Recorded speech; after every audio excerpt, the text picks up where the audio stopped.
రొట్టెను పట్టుకుని స్తోత్రము చేసి ఏం చేశారట? ఒక రొట్టెను పట్టుకుని స్తోత్రము చేసి. ఈ రోజున మనలో మనం ఏదైనా దేవుడు మనకిచ్చినప్పుడు ప్రభువుని స్తుతించే మనస్సు మనకెంతో అవసరం. స్తోత్రము ప్రభా, స్తోత్రము నాయన.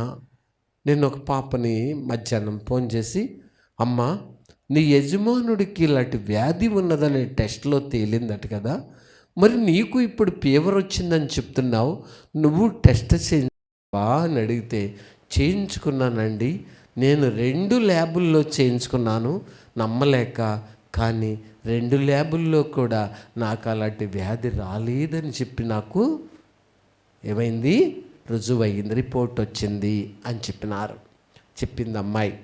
కాబట్టి చాలా థ్యాంక్ గాడ్ అమ్మా, నువ్వు చాలా ధన్యురాలు అని చెప్పేసి చెప్పడం జరిగింది. అవును దేవుని బిడ్డలారా, భర్తకున్నటువంటి ఆ వ్యాధి నిమిత్తమై భార్యకు కూడా ఉంటుందా అనే ఒక భయము, కంగారు, కలవరంతో అమ్మాయి వెళ్ళి ల్యాబ్కి వెళ్ళి టెస్టులు చేయించుకోవడానికి ముందుకు వచ్చినప్పుడు అసలు ఏమీ లేదని చెప్పి వచ్చిందట. ఒకవేళ ఉంటే ఆ అమ్మాయి అంటది, ఒకవేళ ఉన్నట్టు కనుక ఉంటేనండి నేను చచ్చిపోయేదాన్ని, ఈ పాటికి బతికేదాన్ని కాదు. లేదు, అలా కాదు. కానీ వ్యాధి వచ్చినంత మాత్రాన లేక అంటినంత మాత్రాన చచ్చిపోయి సాధించేది ఏమీ లేదు. అది మన అమాయకత్వమే. చచ్చిపోయి సాధించేదేమి లేదు. నాకు అది కనుక ఉన్నదని తెలిస్తే ఈ పాటికి చచ్చిపోయేదాన్ని. అవును, మనుషులు భయపడతారు కదా, మనిషి అన్నవాళ్ళు అందరూ భయపడతారే. అవును, కాబట్టి దేవునికి స్తోత్రం. ప్రభు ఏం చేశారు? స్తోత్రము. భోజనం చేసేటప్పుడు స్తోత్రం చెయ్యి, స్తుతించు. ప్రయాణం చేసేటప్పుడు ప్రభువుని స్తుతించు. నువ్వు ఎక్కడ కూర్చున్నా స్తుతించు. దేవుని సన్నిధికి బయలుదేరేటప్పుడు స్తుతించుకుంటూ రా, వెళ్ళేటప్పుడు స్తుతించుకుంటూ వెళ్ళు. స్తోత్రము యథార్థవంతులకు స్తుతి చేయుట శోభస్కరము. కాబట్టి స్తుతించు. ప్రతి సందర్భంలో పిల్లల విషయంలో దేవుడు మేలు చేసినప్పుడు, మన విషయంలో మేలు చేసినప్పుడు, ప్రతి సందర్భంలో దేవునిని స్తుతించే మంచి మనసు, కృతజ్ఞత భావము గల మనసు మనకు రావాలి. ప్రభు స్తోత్రం చేశారు. ఆయన దేవుడయ్యుండి ఏం చెప్పారు? స్తోత్రము చెప్పారు. కానీ మనుషులైన వాళ్ళు కొంతమంది నాలుక స్తోత్రం చెప్పడానికి ఏం చేయదు, అంగీకరించదు. కానీ ప్రతి మనిషి, నిజంగా లోబడిన ప్రతి వ్యక్తి, దేవుణ్ణి ప్రేమించిన ప్రతి వ్యక్తి స్తోత్రము చెప్పకుండా ఎవరు ఉండరని నేను తలంచుతున్నాను. తర్వాత ఏం జరిగింది? ఆయన చేసిన పని ఏంటి? చేసి దానిని విరిసి ఏం చేశారు? దానిని విరిసి. ప్రియులారా, ఒక రొట్టె పట్టుకున్నారు, దాన్ని విరిశారు అని చెప్పి మనం చదివామే. చెప్పబడుతుంది ప్రభు విరిసి ప్రపంచానికే పంచిపెడుతున్నారని చెప్పబడింది. మనలో ప్రేమ అనే రొట్టెను ప్రభు ఉంచారు, దయ్యాన్ని రొట్టెను ఉంచారు, కనికరమనే రొట్టెను ఉంచారు, ఆప్యాయతనే రొట్టెను ఉంచారు, క్షమించే మనసు గల రొట్టెను ఉంచారు, ఒక మంచితనం అనే రొట్టెను ఉంచారు. దాన్ని విరిసి నువ్వు ఎరుగుని వారికి, నీకు సమీపమైన వారికి ఏం చేయి? దాన్ని ప్రేమను విరిసి పంచిపెట్టు, ప్రేమను పంచిపెట్టు. ప్రేమను ప్రభు రొట్టె వలె ఉంచారు, ఆప్యాయతను రొట్టె వలె ఉంచారు, మంచితనాన్ని రొట్టె వలె ఉంచారు. దేవుడు ఈ రొట్టె వలె ఉంచిన ఈ ప్రేమను పంచిపెట్టు, అనేకులకు పంచిపెట్టు. మదర్ తెరిసా గారు, ఆమె ఒక నన్స్. అలాంటి వ్యక్తి, ఆమె హృదయంలో బలమైన రొట్టెను ప్రభు పెట్టారు. ఏమిటది? ప్రేమనే రొట్టెను పెట్టారు. ఆమె అనేక ప్రజలకు ఆ ప్రేమను ఏం చేశారు? విరిసి పంచిపెట్టేసినారు. అనేకులకు విరిసి పంచిపెట్టారు. ఈ రోజున ఒకే ఇంటిలో ఉన్న మా తండ్రి తన పిల్లలకు ప్రేమను పంచిపెట్టడం కరువైపోతుంది. తల్లి తన పిల్లలకు ప్రేమను పంచిపెట్టడం కరువైపోతుంది. లేక భార్యాభర్తలు ఇద్దరూ కలిసి ఆ భార్య తన భర్తకు ప్రేమను పంచిపెట్టడం కరువైపోయింది. భర్త తన ప్రేమను తన భార్యకి పంచిపెట్టడం కరువైపోయింది. అసలు కొంతమంది వాళ్ళ బంధువులకు ప్రేమను పంచిపెట్టడం కరువైపోయింది. లేదు, విరవట్లా, ప్రేమను విరవటానికి ఇష్టపడట్లా. ప్రభు అయితే విరిసి మనిషి ఒక రొట్టెను విరిసి ప్రేమను విరిసి ప్రేమని రొట్టెను విరిసి పంచి పెడుతున్నప్పుడు వారు ధన్యత అనేకులకు వెలుగు వలె ప్రకాశించును. విరిసి పంచి పెడుతున్నప్పుడు ప్రేమను విరిసి పంచి పెట్టాలి, అనేకులకు పంచిపెట్టాలి. యేసుక్రీస్తు ప్రభువారు ఈ లోకమునకు ఆయన జీవాహారముగా ఒక రొట్టెగా భూమి మీదకి దిగి వచ్చారు. ఆ రొట్టెని ఏం చేశారు? యావత్ ప్రపంచానికి విరిసి పంచిపెట్టేసేసారు. యావత్ ప్రపంచానికి పంచిపెట్టారు. నా శరీరం అనే ఈ రొట్టె అన్నారు ప్రభువారు. ఇది ద్రాక్షారసము చూసి ఇది నా రక్తం వలనైనా ద్రాక్షారసము అని చెప్పినారు. కాబట్టి రొట్టెని విరిసి యావత్ ప్రపంచానికి పంచిపెట్టి యెహోవా ఉత్తముడని రుచి చూసి తెలుసుకోండి అని చెప్పారు. కాబట్టి ఇక్కడ విరిచారు. ఈ రోజున మన ప్రేమను పదిలంగా ఉంచుకోవడం కాదు, దాన్ని విరిసి పంచిపెట్టాలా. మనమేంటో అర్థం అవ్వాలా. ఒక సీతాఫలం చెట్టు దాని కాయి విరిసి లేక దాని కాయి పండిన తర్వాత విరిసి తింటే దాని టేస్ట్ తెలుస్తుంది. అది అలా ఎండిపోతే ఏం తెలుస్తుంది?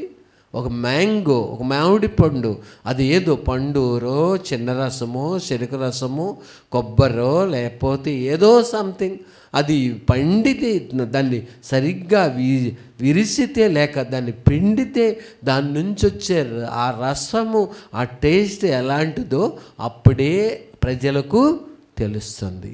అలా కాకుండా నేను ఇలాగే ఉంచుకుంటాను, నేను ఇలాగే చెట్టుని ఎండిపోతాను అంటే ఏమైంది? దానిలో చూడండి, వర్షం కురిసింది, సముద్రంలో కురిసింది, ఏం ప్రయోజనం? ఎక్కడ కురవాలి వర్షం? భూమి మీద కురవాలి. సముద్రంలో కురిస్తే 10 దుక్కులు వర్షం కురిసిందని అక్కడ చెప్తే, లేదా 2 దుక్కులు వర్షం కురిసిందని సముద్రంలో కురిసిందని చెప్తే ఏం ప్రయోజనం? అలాగే నేను చాలా ప్రేమగా ఉంటానని మనం పెద్దగా నోరు తెరిచి చెప్తే ఏం ప్రయోజనం? క్రియ జరగాలి. అక్కడ విరిసిన అనుభవం రావాలి.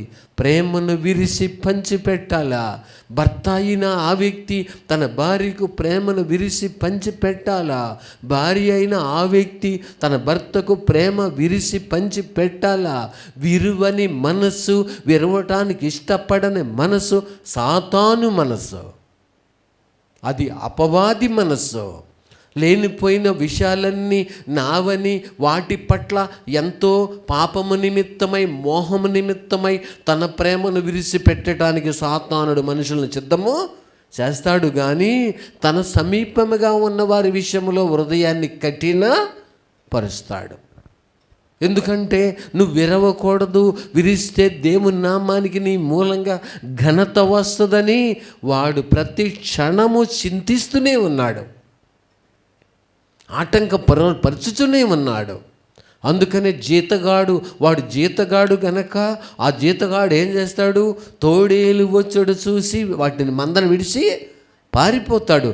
కానీ యేసుక్రీస్తు ప్రభు నేను నా సొంత గొర్రెల కోసం ప్రాణము పెడతానని చెప్పారు. అది కాబట్టి యేసు ప్రభు విరవాల. విరిస్తేనే మనం ఏంటో అర్థమవుతాం. విరిసి ప్రేమను పంచిపెడితే మా వారు చాలా మంచివారండి, నా భార్య చాలా మంచామండి, అసలు మా మమ్మీ మా డాడీ చాలా మంచివాళ్ళండి. ఎప్పుడు జరిగింది ఇది? విరిసి పంచి పెట్టినప్పుడు జరిగింది. ఎప్పుడు అంటున్నారు ఆయన? చాలామంది ప్రతివ్రత ధర్మములను అనుసరించిన వారు భూమి మీద ఉన్నారు, కానీ నువ్వు వారిని మించిన దానమని ఎప్పుడు జరిగింది? ఆమె ప్రేమనే రొట్టెను ఆయనకి విరిసి పంచి పెట్టినప్పుడే ఆ సాక్ష్యము ఆ భర్తలో నుంచి బయటకు వచ్చింది. కాబట్టి ఆమె పెనిమిటి దేశపు పెద్దలతో కూడా కూర్చుండును, అంతే. కాబట్టి ఆయన విరిసి వారికి పంచి పెట్టగా, ప్రభు ఏం చేశారండి? వారికి పంచి పెట్టారట. విరిసి పంచి పెట్టారు. మనం కూడా ప్రేమను పంచాలా, ఆప్యాయతను పంచాలా, మంచితనాన్ని పంచాలా. కులం కాదు అక్కడ, గోత్రము కాదు అక్కడ, పంచి పెట్టే మనసు రావాలా. ప్రతి ఒక్కరికి పంచి పెట్టాలా.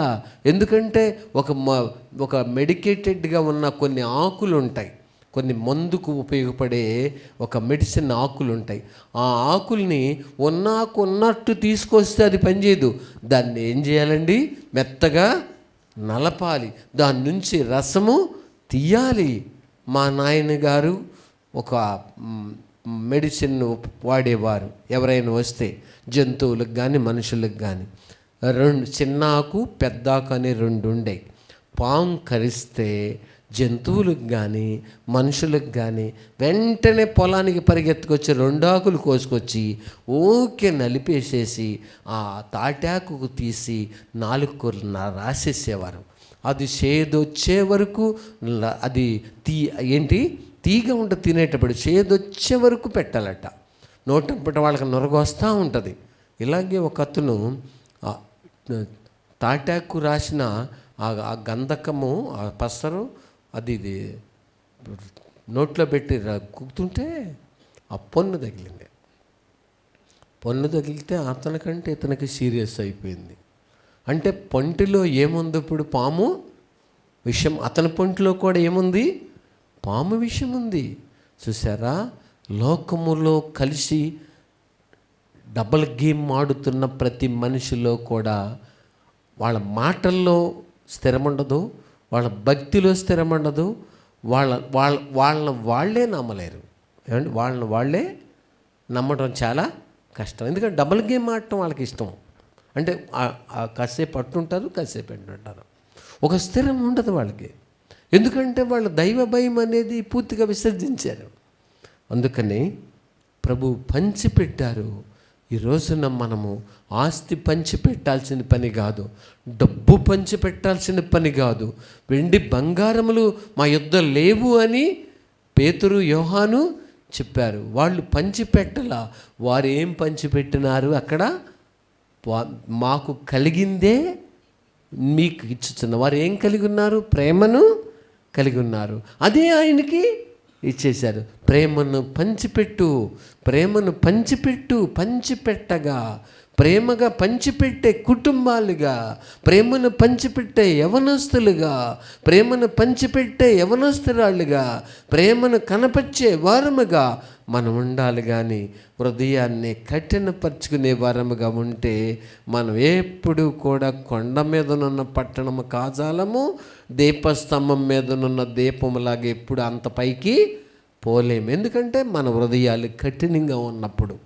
కాబట్టి ఆయన పంచిపెట్టినప్పుడు ఏం జరిగింది? పంచిపెట్టగా వారి కన్నులు తెరబడెను. కఠినమైన వారి మనసులు మనం ఎప్పుడైతే ప్రేమను పంచిపెడతామో, మూర్ఖులు కన్నులు, భక్తిహీనులు కన్నులు, చేదైన స్వభావము గల వారి కన్నులు, లేక మూర్ఖత్వము స్వభావంతో ఉన్న కన్నులు వారి కన్నులు, లేక పిసినారి వారి కన్నులు, లోబితనముతో ఉన్న వారి కన్నులు, ఇలా వారి కన్నులు ఏమవుతాయి? తెరవబడతాయి. వారి కన్నులు తెరబడతాయి.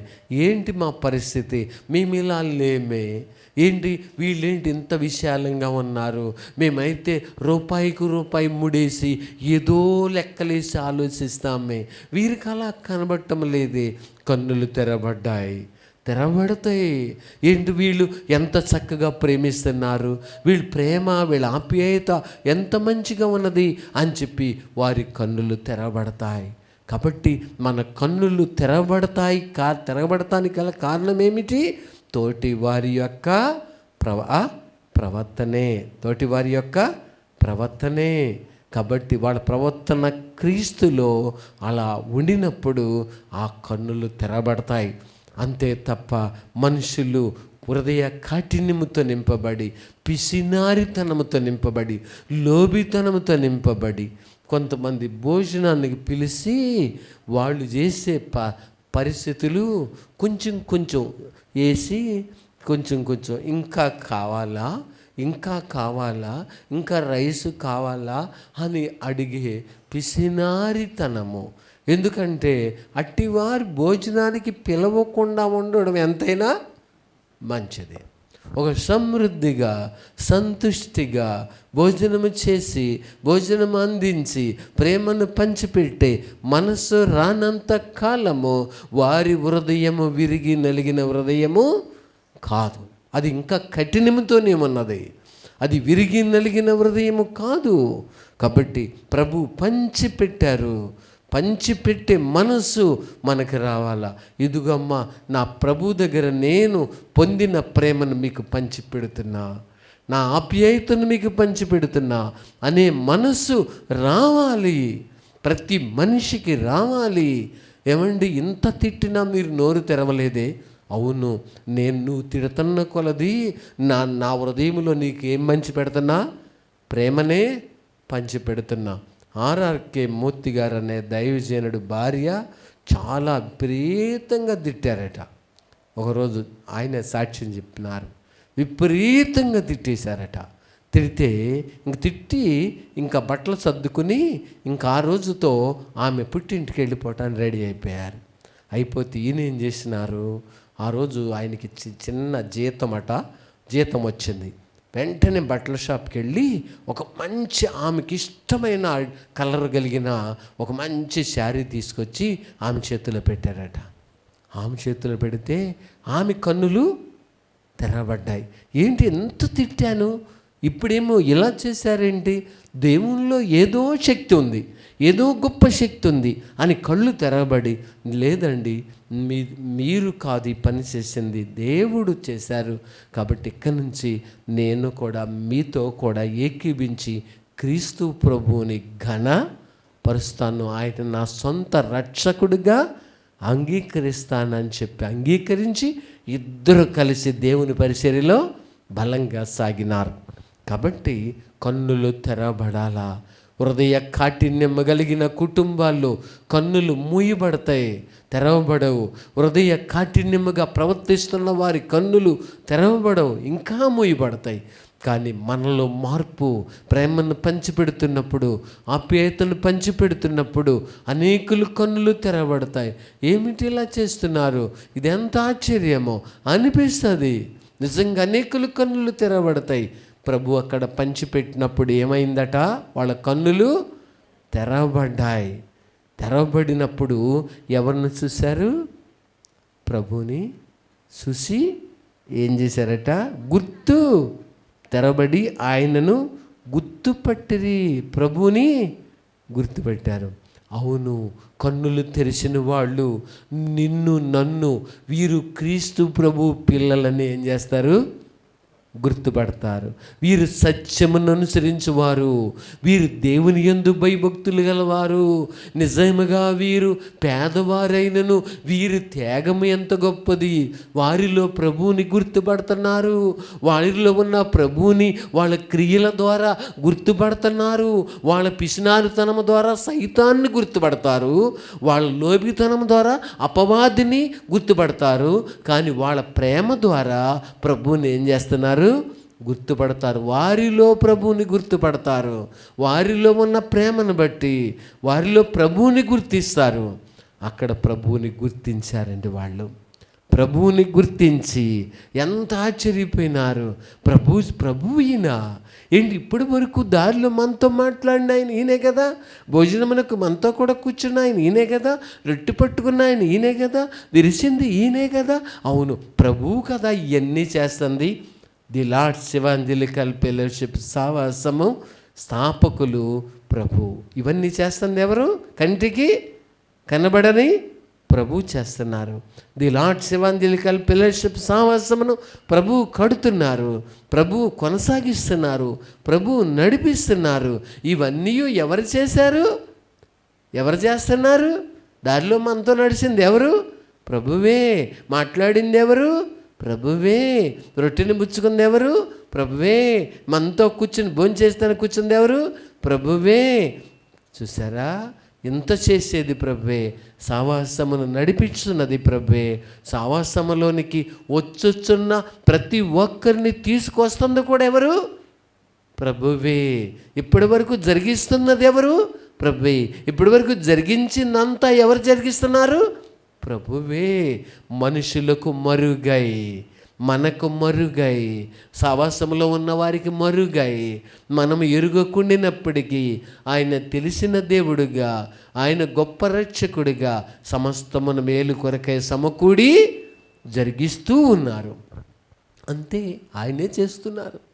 ఎప్పటివరకు త్రోవలో ఉంది ఎవరు? ఆయనే. మాట్లాడింది ఎవరు? ఆయనే. రొట్టె విరిచింది ఎవరు? ఆయనే. ఇదంతా చేసింది ఎవరు? ఆయనే. ఇక్కడ జరుగుతున్న ప్రతి కార్యమును ఆయన జరిగిస్తుంది ఎవరు? ఆయనే. సమస్తమును సిద్ధం చేస్తుంది ఎవరు? ఆయనే. అంతే, ఆయనే. కాబట్టి అలా సిద్ధమైన తర్వాత, గుర్తుపెట్టిన తర్వాత ప్రభువారు ఏమయ్యారని రాయబడింది? అంతటా వారికి అదృశ్యుడాయను. అక్కడ ఏమని రాయబడింది? అంతటా ఆయన వారికి అదృశ్యుడాయను. వారు చూస్తూ ఉండగానే ప్రభు మాయమైపోయారు. మన ప్రభు ఏమయ్యారు? మాయమైపోయినారు. కనబడలా. చూస్తూ ఉండగానే అదృశ్యుడైపోయారు, మాయమైపోయారు. వాళ్ళకి ఎక్కడ లేని ఆందోళన వచ్చింది. ఏంటి, ఇంత సులువుగా మాయమైపోయారా? ఎంత సులువుగా మాయమైపోయారా? అవును, మాయమైపోయినారు ప్రభువారు. అప్పుడు నిజమైన రక్షణ ఏంటో, క్రీస్తు ప్రభు యొక్క శక్తి ఏంటో, విలువేంటో, దేవుణ్ణి వెతికే మనసేంటో అనేకులలో ఇకేమవుతుంది? మండటము స్టార్ట్ అయింది. ఈయన మామూలు దేవుడు కాదు, అదృశ్యమైపోయినారు, రక్షకుడు అదృశ్యుడైపోయినారని చెప్పి తలంచి అనేకులు ప్రభువుని గురించి గొప్ప సాక్షులుగా ఆ రోజుల్లో సిద్ధపరచబడినారు, అదృశ్యుడైనారు. కానీ అదృశ్యుడైన దేవుడు ఆయన ప్రత్యక్షంగా అదృశ్యుడైన పరోక్షంగా తన బిడ్డలతో ఉన్నారు, మీతో ఉన్నారు, నాతో ఉన్నారు. ప్రత్యక్షముగా అదృశ్యుడయ్యారు కదండి, అదృశ్యుడయ్యారు. కానీ పరోక్షంగా అంటే కనబడకుండా వాళ్ళందరికీ తోడై ఉన్నారు. ప్రతి వ్యక్తికి తోడై ఉండి, ప్రతి వ్యక్తిని నడిపించడానికి, ప్రతి వ్యక్తికి ఆయన ఒక గ్రేట్ మాస్టర్, ఆయన ఒక మాస్టర్గా పనిచేస్తున్నారు. ప్రతి వ్యక్తికి ఒక గురువుగా పనిచేస్తున్నారు. ప్రతి వ్యక్తికి ఒక ఆదరణగా పనిచేస్తున్నారు. ప్రపంచవ్యాప్తంగా ఆయన చేసే కార్యం ఇదే. వ్యతిరేకమైన దేశములలో ఆయన ఏం చేస్తున్నారు? అనేకులను, సువార్థికులను లేవనెత్తుతున్నారు. వ్యతిరేకమైన రాజ్యాల్లో, వ్యతిరేకమైన క్రీస్తు సువార్తకు ఆటంకమైన రాజ్యాల్లో ఆయన సువార్తకులను, అనేకులను లేవనెత్తి బలముగా సువార్త ప్రకటించుకొనిచున్నారు. అది ఆయన పని, విరామము లేని పని చేస్తున్నారు. కాబట్టి దేవుని బిడ్డలారా, ఇట్టి వాక్యము వినుచున్న మనము నిజము గ్రహిస్తే ఎంత మంచిది, సత్యము గ్రహిస్తే ఎంత మంచిది. లేచి నిలబడండి, ప్రార్థన చేసుకుందాం. మహాగణుడును, మహోన్నతుడివైన ప్రభువా, ఈరోజు నా స్థితి ఎలాంటిది, నా పరిస్థితి ఎలాంటిది, ఒక్కసారి నన్ను జ్ఞాపకం చేసుకోండి. ఇంకా నేను పంచిపెట్టలేని స్థితిలోనే ఉండగలుగుతున్నాను, విరవబడడం లేదు ప్రభా, నన్ను క్షమించము ప్రభా. భక్తులైన వారిని మీరు విరిసి పంచి పెట్టారు. అట్టి మేరకు సిద్ధపరచమని, కృప చూపించమని యేసు నామమున అడుగుతున్నాం తండ్రి, ఆమేన్.